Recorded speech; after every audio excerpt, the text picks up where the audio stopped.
Marcus Chen stood at the viewing port of the transport shuttle, watching as the small moon grew larger. This desolate rock orbiting a gas giant in a forgotten corner of colonized space would be his new home. The abandoned alien outpost sitting on its surface represented his last chance at escape both from civilization and from himself. Final approach to Outpost K9, announced the shuttle's AI. Please prepare for landing. Procedures. Marcus nodded absently, his weathered face reflecting in the reinforced glass. At 42, the former military engineer looked older than his years. Gray streaked his black hair and deep lines marked his face, the result of guilt and grief rather than age. You sure about this, Chen? Asked the pilot, a gruff woman named Talia who had transported supplies to the outer colonies for 20 years. These abandoned Valari outposts have a reputation. People say they're haunted. Marcus managed a thin smile. Ghosts don't scare me. What remained unspoken was that his own ghosts were far worse than anything he might find in an alien structure. The memory of his wife Elena's face the day of the accident, the lab explosion that he should have prevented, that was the real haunting. 2 years had passed, but the Colonial Science Division's inquiry still echoed in his mind. Engineer Chen's negligence in system maintenance directly contributed to the catastrophic failure. The shuttle touched down with a gentle thud on the landing pad outside the dome-shaped structure. The outpost was larger than Marcus had expected from the real estate listing. The Valari, an enigmatic species that had mysteriously withdrawn from their frontier territories decades ago, built to last. Last chance to change your mind, Talia said as Marcus gathered his duffel bags. Next supply drop isn't for 3 months. That's the point, Marcus replied. 3 months of solitude sounded perfect. The airlock hissed as Marcus stepped onto the moon's surface. His environment suit systems automatically adjusted to the thin atmosphere, breathable but not pleasant. The gravity was slightly less than Earth standard, giving his steps a subtle bounce. The outpost loomed before him, a half-dome of silvery metal embedded into the rocky surface. The Valari architecture favored curved lines and seamless construction. No visible seams or joints marred the structure's elegant surface. The only interruption was the main entrance, an oval-shaped door twice. The height of a human. Marcus approached and waved. The access key he'd received after purchasing the outpost, for a fraction of what a comparable human structure would cost. To his surprise, the door responded immediately, sliding open with a soft hum. The listing had mentioned that the outpost's basic systems were operational, but such smooth functioning after years of abandonment was unexpected. Cool air rushed out as the door opened, carrying a faint scent of something like cinnamon and ozone. Marcus hesitated, then stepped inside. Lights activated automatically, illuminating a curved corridor that led deeper into the structure. Home sweet home, he muttered. The shuttle departed an hour later, leaving Marcus truly alone for the first time in years. The silence was absolute, broken only by his footsteps and the occasional hum of the outpost systems. The living quarters exceeded his expectations. Though designed for Valari physiology, the spaces were adaptable enough for human use. The bed-like platform adjusted to his body when he tested it. The food preparation area contained equipment he could modify to cook his supplies. Most importantly, the environmental systems were fully functional, maintaining perfect temperature and humidity. Marcus spent the first day exploring the accessible areas of the outpost.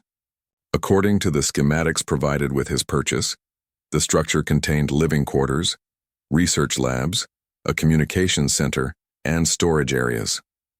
Some doors remained locked, presumably requiring Valari biological signatures to access, but that didn't concern him. He had more than enough space. The communications center particularly impressed him. Despite being decades old, the technology was far beyond current human capabilities. With some adjustments, Marcus could receive transmissions from across the sector, though he had no intention of contacting anyone. As night fell on the small moon, casting long shadows across the rocky landscape visible through the viewing ports, Marcus unpacked his few belongings. Among them was a small holographic projector containing images of Elena. He placed it on a shelf but didn't activate it. "This is where I start over," he told the empty room. That night, exhausted from the journey and the emotional toll of his decision, Marcus slept deeply for the first time in months. He dreamed of flowing script in an alien language that somehow made sense to him, and of stars seen from unfamiliar skies. He woke to soft blue light filling the room. For a moment he felt disoriented, forgetting where he was. Then reality returned. The alien outpost, his self-imposed exile, his attempt to escape the past. The outpost systems displayed the time and environmental conditions on a wall panel. Marcus had slept for nearly 10 hours, longer than he had in years. Over the next few days, Marcus established a routine. Mornings were spent making necessary modifications to adapt the outpost to human habitation. Afternoons were dedicated to exploring the accessible sections more thoroughly. Evenings were for reviewing the technical documentation left by previous survey teams who had briefly examined the outpost before it was cleared for private sale. 1 week into his stay, Marcus discovered something unusual. While installing a water recycling component in what appeared to be a maintenance shaft, his tools disturbed a panel that shifted, revealing a hidden access point.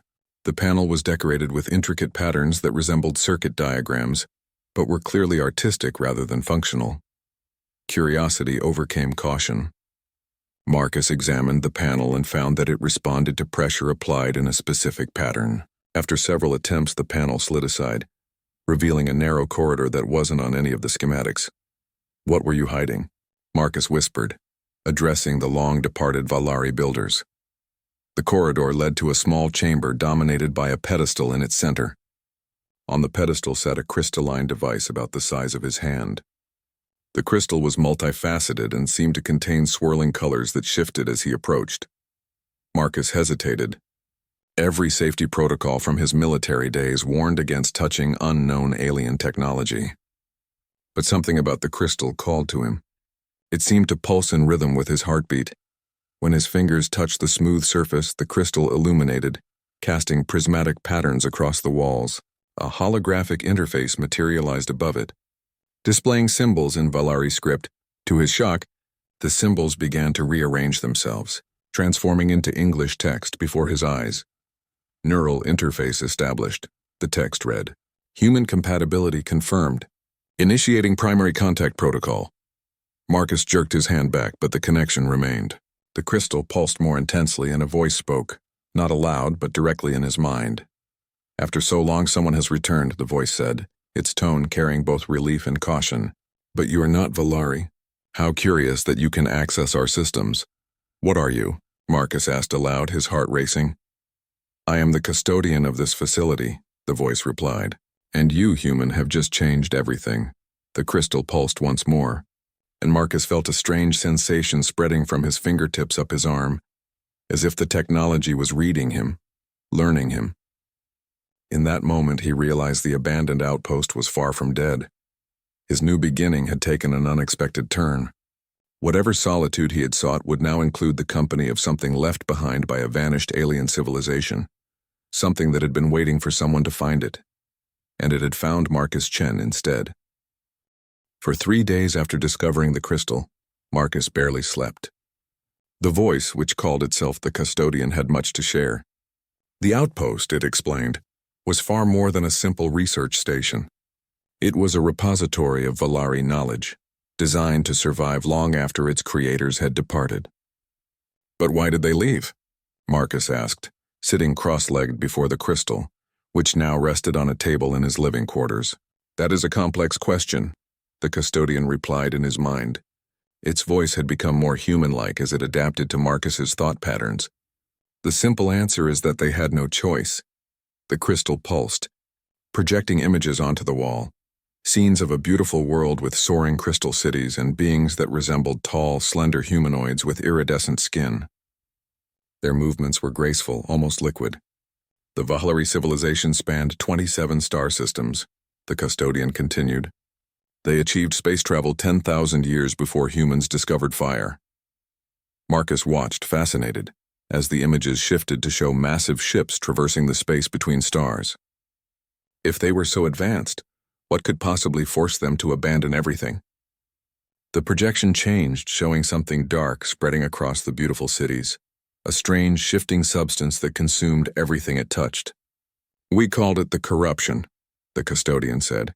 "It began as a technological experiment gone wrong, an attempt to merge biological and mechanical systems. Once released, it could not be contained. It consumed technology and living tissue alike, growing more intelligent with each new system it absorbed. Marcus leaned forward. A techno-organic plague? That is an adequate description. It moved slowly at first, giving us time to evacuate some colonies.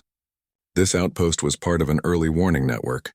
When the corruption reached this sector, the Valari had already implemented their final solution. Which was, the images disappeared, leaving only the softly glowing crystal.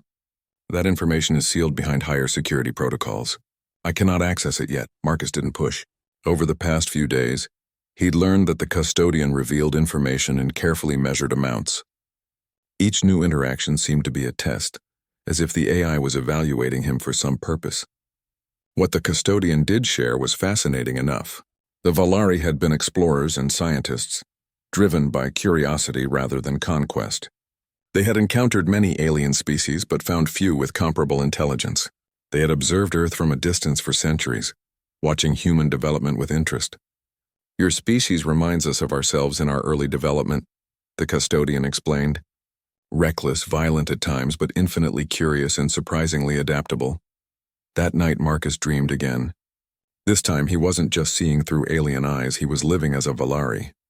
He felt the difference in his body, taller, lighter, with sensory perception that extended beyond the basic 5 human senses. He was working in a laboratory, manipulating complex molecules with tools that responded to thought alone. He woke with a gasp, his mind filled with knowledge he couldn't possibly possess. Chemical formulas, engineering principles, and mathematical concepts beyond current human understanding. "What's happening to me?" he asked the crystal at breakfast.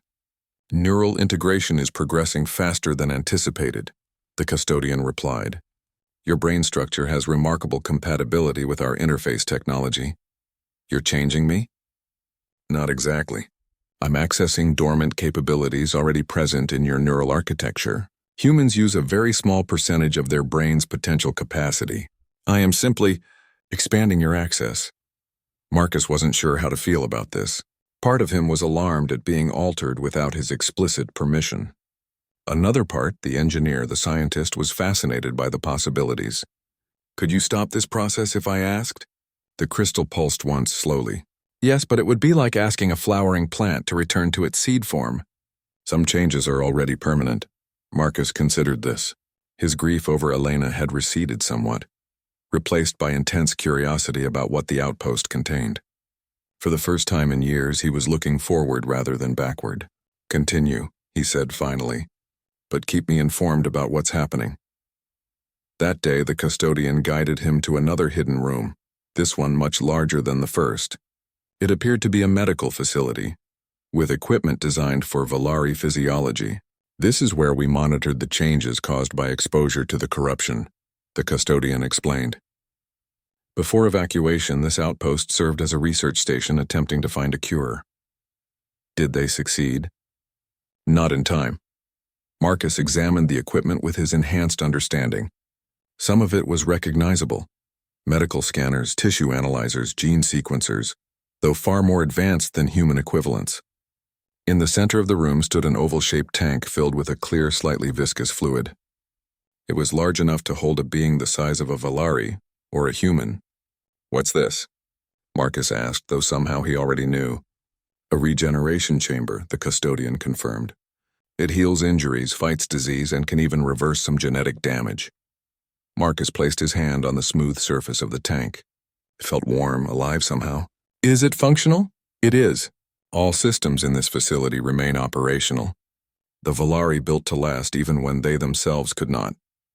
There was something sad in the custodian's mental voice, a grief that resonated with Marcus's own. "Were you once Valari yourself?" he asked, "before becoming an AI?" "I was based on a Valari consciousness," the custodian admitted. "But I'm not merely a copy.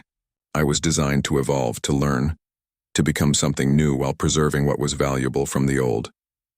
Like what I'm becoming," Marcus said softly. "Yes, perhaps that is why we connect so well."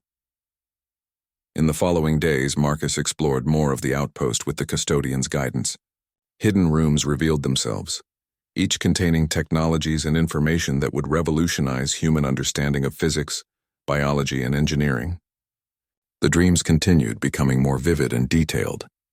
Marcus experienced life as different Valari, scientists, artists, explorers. He began to understand their language, not just translated by the custodian, but in its native form, with nuances that couldn't be captured in human speech. 2 weeks after first touching the crystal, Marcus made another discovery. While examining what appeared to be a storage area, he found a sealed container with Valari markings indicating extreme caution. "What's in this?" he asked the custodian. There was a pause longer than usual. "That container holds genetic samples and consciousness imprints of the last Valari from this sector. They left their legacy here, hoping it might survive even if they did not." Marcus stared at the container with new understanding. "This isn't just an outpost or a research station. It's an ark." "Yes," the custodian confirmed. "One of many scattered throughout the galaxy. We could not save our physical forms, but we could preserve our essence, our knowledge, our experiences, our genetic code." "And you've been waiting for someone to find you?" "For decades? We have been waiting for the right someone. The container you see before you would be worthless in the hands of beings who could not understand or use what it contains. The Valari observed many species, but humans showed particular promise." "Why us?" "Your DNA contains markers similar to our own. The result of parallel evolution, or perhaps something more deliberate. We recognized this compatibility centuries ago." Marcus felt the weight of this revelation. "Are you saying the Valari influenced human evolution?" "Not directly. But they recognized potential when they saw it. And they left behind beacons that would call to compatible minds when the time was right." "Like me," Marcus said, the pieces falling into place. His inexplicable fascination with the Outpost listing when he'd seen it, the dreams he'd had even before arriving, the ease with which the custodian had connected to his mind, none of it was coincidental. "Yes, Marcus Chen, like you." That night Marcus couldn't sleep. He sat by one of the viewing ports, watching the gas giant rise over the moon's horizon, casting a pale gold light across the barren landscape. His isolation suddenly seemed like the opposite of what he had intended.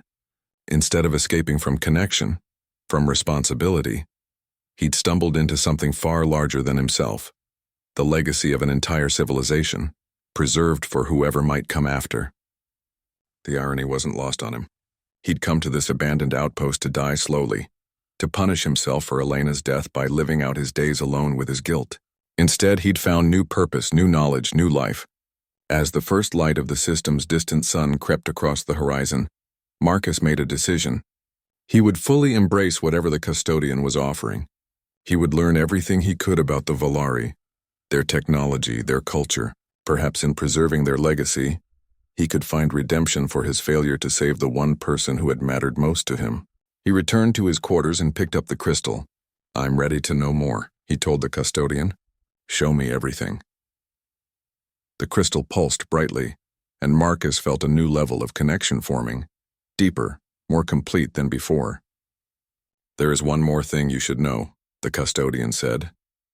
"You are not the only one who has been looking for this outpost." "What do you mean?" 3 days ago, the outpost's long-range sensors detected an approaching vessel. It is not irregular. The Axiom vessel arrived ahead of schedule.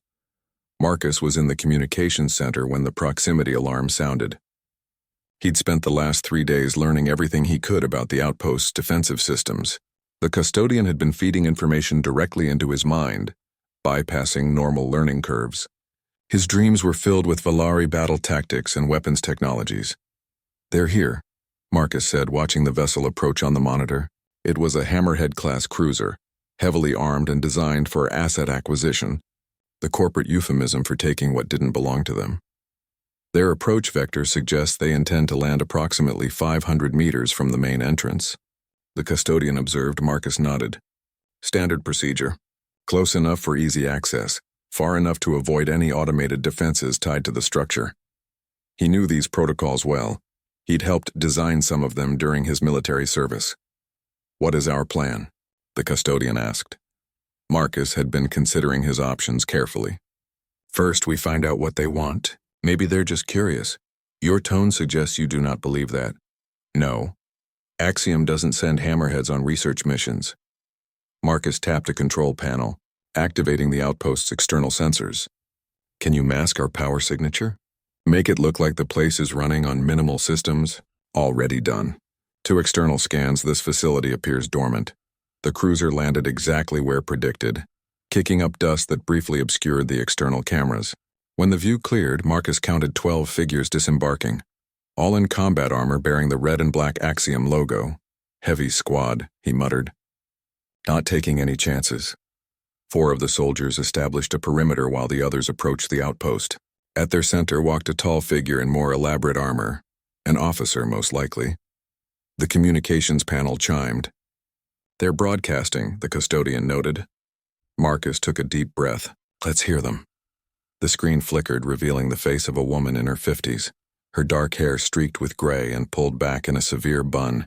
Her eyes were sharp, calculating, with implants visible at the temples, neural enhancements for tactical processing. This is Commander Diane Vasquez of Axiom Industries Security Division, she announced. To the occupant of Outpost K9, we have detected your presence and wish to establish communication. Please respond. Marcus exchanged a mental glance with the custodian. They know I'm here. Their sensors are more sophisticated than anticipated, the custodian agreed. Marcus activated the external communication system. This is Marcus Chen, legal owner of this property. State your business, Commander. Vasquez's expression didn't change, but something in her eyes sharpened. Mr. Chen, we're conducting a routine survey of abandoned alien structures in this sector. Axiom has a contract with Colonial Administration to assess potential hazards. A lie, and not even a good one. Colonial Administration had no jurisdiction over privately owned properties, even those of alien origin. My property deed includes all necessary safety certifications, Marcus replied. If you'd like to verify, I can transmit the documentation. Vasquez smiled thinly. That won't be necessary. Our scans indicate unusual energy signatures emanating from yours property. We're obligated to investigate any anomalous readings that might pose risks to nearby settlements. The nearest human settlement was 3 months' travel away. Another lie. I'm conducting personal research, Marcus said. Nothing dangerous. Now, unless you have a warrant signed by a colonial judge, I'll have to ask you to leave my property. Vasquez's smile disappeared. Mr. Chen, I don't think you understand the situation. We've been tracking these energy signatures for months. We know what's in there. Valari technology far beyond anything currently in human possession. Technology with tremendous potential value. And tremendous potential danger, Marcus countered. Which is why it's best left alone. That's not your decision to make, Vasquez said, her voice hardening. The Colonial Administration has granted Axiom exclusive rights to salvage and research all abandoned alien technology in this sector. A contract that explicitly exempts privately owned properties. Marcus shot back. I know the law, Commander. I helped write some of it. For the first time, Vasquez looked surprised. Chen, Marcus Chen. From the Colonial Engineering Corps. The one involved in the Proxima Labs incident. Marcus felt a cold knot form in his stomach at the mention of the accident that had killed Elena. That's ancient history, not to Axiom. Your wife was working on reverse engineering Valari power systems for us when she died. Her research was promising. The revelation hit Marcus like a physical blow. Elena had been working for Axiom. She'd never mentioned any corporate contracts. You're lying, he said, but doubt had already taken root. Vasquez seemed to sense her advantage. Check your outpost's archives. The Valari were observing us for centuries. They knew about our weapons development, our corporate structures. They even knew about Axiom. Her eyes narrowed. They knew about you too, Chen. Why do you think you were drawn to this place? In his mind, Marcus felt the custodian's presence. She is attempting to destabilize you emotionally, it observed. A common human tactic, is she right? Marcus asked silently. Did the Valari know about Axiom? About me specifically? There is truth in her words, the custodian admitted. But not the whole truth. Access to that information requires deeper integration. On the screen, Vasquez was still talking. We can work together on this, Chen. Axiom rewards cooperation generously. Whatever you're being paid for this property, we'll triple it. Marcus muted the communication temporarily. Show me, he told the custodian. I need to know what I'm defending. It will require entering the regeneration chamber, the custodian warned. The information density is too great for your current neural capacity. Marcus didn't hesitate. Do it. He unmuted the communication. Commander Vasquez, I need 24 hours to consider your offer. Return to your vessel and wait for my decision. Vasquez frowned. That's not how this works, Chen. We're coming in to discuss this face to face. Either you open the door or we open it ourselves. I strongly advise against that, Marcus said calmly. This outpost has defensive capabilities I'm still learning to control. 24 hours. That's my only offer. For a long moment, Vasquez stared at him through the screen. Then she nodded curtly. 24 hours. Not a minute more. The communication ended. They won't wait, Marcus told the custodian as he hurried toward the medical facility. They'll be looking for another way in while pretending to return to their ship. I am monitoring all access points, the custodian assured him. But you are correct. They are deploying small drones around the perimeter. Marcus entered the medical facility and approached the regeneration chamber. It hummed softly, the clear fluid inside now glowing with a gentle blue light. What will happen to me in there? He asked. Your body will be maintained in a state of suspended animation while your mind interfaces directly with the archive. You will experience the accumulated knowledge of the Vahlari who once inhabited this outpost, their memories, their discoveries, their final days. Will I still be me afterward? You will be yourself but more. The human brain has remarkable capacity for growth. You will not lose who you are, but you will gain perspectives you could not otherwise access. Marcus removed his outer clothing and stood before the chamber in his undergarments. How long will it take? Approximately 6 hours for the initial integration. The soldiers will not breach our defenses before then. The chamber opened with a soft hiss. Marcus took a deep breath and stepped inside. The fluid was warm, embracing him like living silk. As it rose to cover his head, he felt momentary panic, but his body seemed to know that breathing was unnecessary here. His consciousness expanded, stretching beyond the confines of his human perception. He saw the outpost not as a collection of rooms, but as a living entity, every system interconnected, pulsing with energy and purpose. And then he was elsewhere, standing on a world with twin suns, surrounded by crystal spires that caught the light and transformed it into music. He was Vahlari, experiencing their memories as if they were his own. He lived 1,000 lives in what seemed like moments.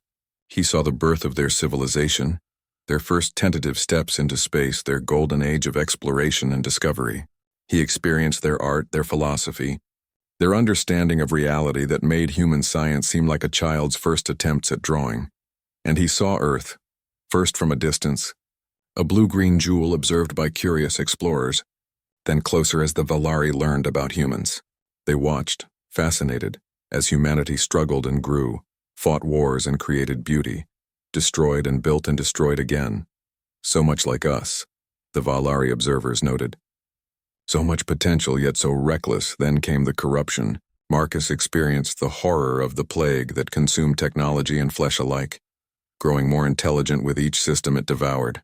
He felt the Vahlari panic, their desperate attempts to contain the spread, their gradual realization that their civilization was doomed. But they did not simply accept extinction. Instead, they enacted a plan centuries in the making, a plan to preserve their essence, their knowledge, their genetic legacy. We cannot survive. They're regrouping at the main entrance, the custodian reported. Marcus watched the external cameras as Vasquez gathered her soldiers. Their expressions were grim, determined. 3 of them carried heavy equipment cases, demolition gear. Most likely, they're going to try to blow their way in, Marcus observed. The structure can withstand such attacks, the custodian assured him. Vahlari construction materials are significantly stronger than any human explosives. Marcus wasn't so certain. Don't underestimate human ingenuity when it comes to destruction. It's one of our specialties. Through his enhanced connection to the outpost's systems, Marcus could feel the soldiers' movements as vibrations against the outer shell. They were placing devices at key structural points. Someone had studied Vahlari architecture. We need to act before they're ready, Marcus decided. Activate external defense system, non-lethal protocols only. Confirmed, the custodian acknowledged. Deploying sonic deterrents and gravitic disruptors. Outside, panels slid open in the outpost's smooth surface, revealing devices that hummed with energy. The soldiers noticed too late. Waves of concentrated sound struck them, not damaging but intensely disorienting. Simultaneously, localized gravity fields fluctuated beneath their feet, making standing, let alone working, nearly impossible. The soldiers staggered back, several dropping their equipment. Only Vasquez remained upright, her enhanced neural implants apparently helping her resist the effects. Impressive, Marcus murmured, but expected from an Axiom commander. He opened a communication channel. Commander Vasquez, your people are suffering unnecessarily. Take them back to your ship. Vasquez's face appeared on the screen, her expression furious but controlled. You've made your choice, Chen.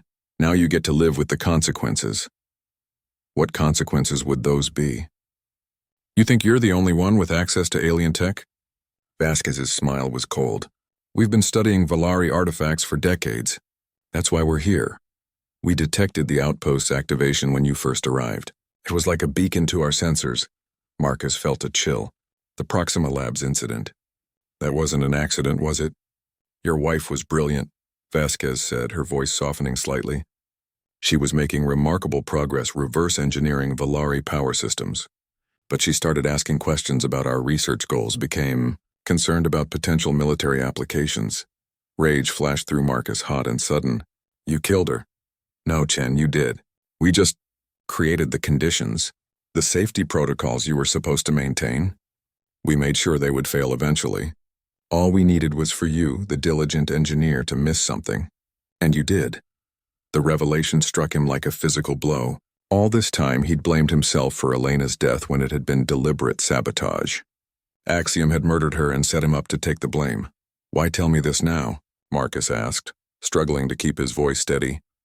Because it doesn't matter anymore. Vasquez nodded to someone off-screen. You'll be joining her soon enough. The communication cut off abruptly. Moments later, alarms blared throughout the outpost. Multiple incoming projectiles detected, the custodian reported. They've launched missiles from the cruiser. Marcus's military training kicked in immediately. Activate defensive shields. Shields engaged. But the missiles are not targeting our position directly. On the monitor, Marcus saw the missiles arcing high above the outpost, then detonating in the thin atmosphere. A shimmering wave of energy spread outward from each explosion. EMP, Marcus realized. They're trying to knock out our systems. Valari technology is not vulnerable to electromagnetic pulse weapons, the custodian noted. They don't know that, Marcus said. But they're about to find out. As the EMP wave washed over the outpost, the lights flickered momentarily, then stabilized. Marcus smiled grimly. Now it's our turn.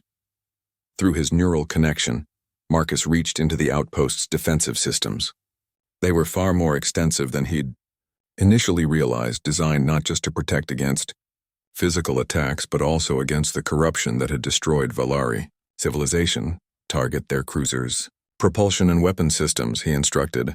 Disable, don't destroy. From concealed emplacements around the outpost, energy beams lanced out, striking the Axiom vessel with surgical precision. The cruiser's external lights flickered and died, and its engines fell silent. On the ground, Vasquez watched in disbelief as her ship went dark. She raised her wrist communicator, barking orders that Marcus could see but not hear. Their communications are scrambled, the custodian informed him. They are effectively stranded. Marcus nodded, feeling no satisfaction in the victory. Open a channel to Vasquez. The commander's face appeared on screen, fury barely contained beneath her professional exterior. What did you do to my ship? The same thing you tried to do to us, Marcus replied. Only more effectively. Your cruiser is disabled, not destroyed. Your soldiers are unharmed. I'm giving you one chance to leave peacefully. On a disabled ship? Vasquez laughed bitterly. You've just killed us all, Chen. Without propulsion, we can't escape this moon's gravity well. I'll restore minimal functionality, enough to reach the nearest colonial outpost. In exchange, you'll report that this place contained nothing of value. Just the empty shell of an alien outpost, stripped of anything useful long ago. Vasquez's eyes narrowed. And why would I do that? Because otherwise, you and your team will spend the rest of your lives here. This moon has a breathable atmosphere, and I'm willing to provide basic supplies, but your ship will never fly again, and no one will come looking for you in this forgotten corner of space. It was a bluff. Marcus had no intention of stranding them permanently. But Vasquez didn't need to know that. "You're not a killer, Chen," Vasquez said, studying his face. "Your file was quite clear on that point. Distinguished service record, multiple commendations for saving lives during the border conflicts. You don't have it in you to condemn us to a slow death here." "The man in that file died with his wife," Marcus replied coldly. "You should be more concerned about who I am now." Before Vasquez could respond, a new alarm sounded, this one from inside the outpost. "Perimeter breach in Section 7, the custodian reported. 3 intruders have bypassed our outer defenses." Marcus checked the internal sensors. While Vasquez had kept him distracted, a small team had used the cover of the EMP attack to approach from the opposite side of the outpost. They'd somehow managed to cut through the outer shell and were now moving through the maintenance tunnels. Special forces, Marcus realized. Axiom's best. "They are heading for the central vault," the custodian confirmed. "Their equipment includes Volari-derived technology. That explains how they breached our outer defenses." Marcus closed the channel with Vasquez and focused on the internal threat. "Seal all access points to the vault. Redirect them into the primary research lab. Why not contain them immediately? Because I want to know what they're carrying," Marcus explained. "If Axiom has been developing weapons based on Volari tech, we need to understand what we're facing." The Special Forces team moved with practiced efficiency through the outpost's corridors. Their armor was unlike standard Axiom gear, sleeker with pulsing blue lines tracing neural pathways across the surface. Each soldier carried compact weapons that hummed with energy, instead of the usual projectile firearms. Through the internal cameras, Marcus watched as they encountered the redirected pathways he'd created. They hesitated at a junction where the corridor split in 3 directions, none matching their tactical maps. "The structure has been altered," the lead soldier reported, her voice captured by the outpost sensors. "Possible holographic projection or spatial manipulation technology. Proceed to target using motion tracking," another responded. "The vault signature is still registering on our scanners." They were following energy signatures, not physical pathways. Clever. Marcus adjusted his strategy accordingly. "Create a duplicate energy signature in the research lab," he instructed the custodian. "Make it stronger than the real vault." The soldiers took the bait, changing course toward the false signature. When they entered the research lab, Marcus sealed the doors behind them. "What now?" the custodian asked. "They will attempt to break out. Now we talk," Marcus said, opening a communication channel to the lab. "Axiom Special Forces. You've entered a restricted area. Lay down your weapons." The soldiers immediately took defensive positions, scanning for the source of the voice. "We have authorization from Colonial Administration to secure this facility," the lead soldier responded. "Stand down and you won't be harmed."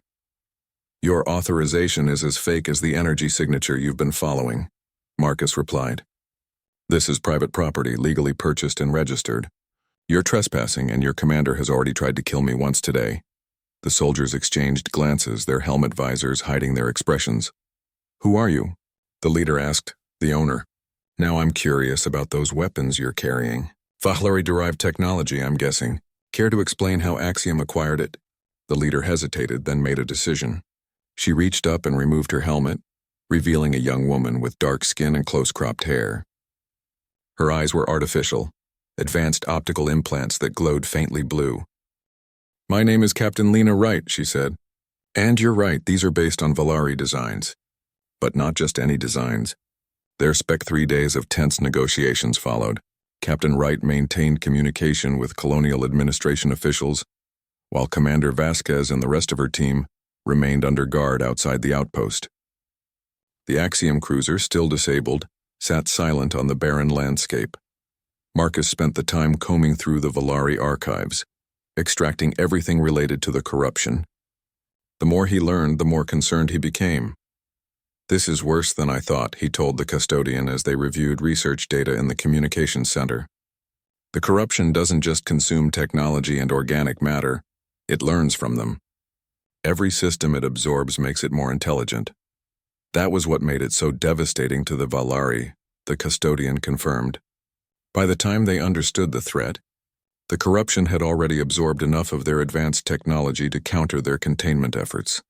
And now Axiom has been studying it for a decade. Marcus shook his head. "Even in isolation, it's been exposed to human technology. human thinking patterns. It's adapting, which is why the final enhancement process may be necessary, the custodian reminded him. The Valari created weapons that could destroy the corruption at a fundamental level, but they require a neural structure that humans do not naturally possess. Marcus nodded slowly. The choice loomed before him: remain human and provide the research that might help contain the threat, or become something more and potentially face it directly. A notification chimed on the communication panel. "Captain Wright is requesting to speak with you," the custodian reported. Marcus activated the screen. Wright appeared, looking tired but resolved. "We have an agreement," she announced. "Colonial administration has approved your terms. Independent oversight, controlled public disclosure, and full amnesty for you." "What about Axiom's involvement?" "Limited to technical support only. All research will be conducted by independent scientists under colonial oversight." It was more than Marcus had expected. "And Commander Vasquez?" Wright's expression hardened slightly. "Under investigation for exceeding her authority. Your accusation about your wife's death triggered a review of the Proxima Labs incident. Initial findings support your version of events." A weight Marcus had carried for years began to lift. "When do we begin?" "Transport ships are already en route. They'll arrive in 2 days to secure the research data and escort us all back to colonial space." Marcus hesitated. "And if I choose not to return?" Wright studied him carefully. "The amnesty applies regardless of your location, if that's what you're asking. This outpost remains your legal property." "Thank you, Captain. I'll have the data prepared for transfer." After ending the communication, Marcus turned to the custodian. "We need to discuss what happens next. You are considering the enhancement." "I am, but I need to know exactly what it entails." "What will I become?" The custodian projected an image of a Valari alongside a human figure. "The process completes the neural adaptations already begun. Your brain structure will be altered to accommodate Valari thought patterns and technological interfaces. Your sensory perception will expand beyond human norms. Your cellular structure will be reinforced to handle the increased neural activity." "Will I still be me?" "Your core identity, memories, and personality will remain intact. But your perspective will change. You will perceive the universe differently. Your thought processes will incorporate Valari patterns alongside human ones." Marcus considered this carefully. "And if the corruption breaks containment, what then?" "Then you may be humanity's best defense. The weapons the Valari developed require their neural architecture to operate. No unmodified human could use them." The choice before him was monumental: remain fully human but potentially helpless against the corruption, or sacrifice his humanity to become something that might save his species. "I need time to think," Marcus said finally. That night, for the first time since discovering the crystal, Marcus took out the small holographic projector containing Elena's image. He activated it, and her face appeared before him, smiling the way she had before everything went wrong. "What would you do, Elena?" he asked softly. "What's the right choice here?" The hologram couldn't answer, of course.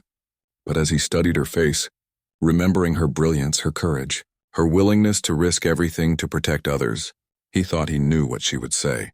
Some choices weren't about right and wrong, but about necessary and unnecessary sacrifices. Elena had made her choice. Now it was his turn. The next morning, Marcus contacted Captain Wright again.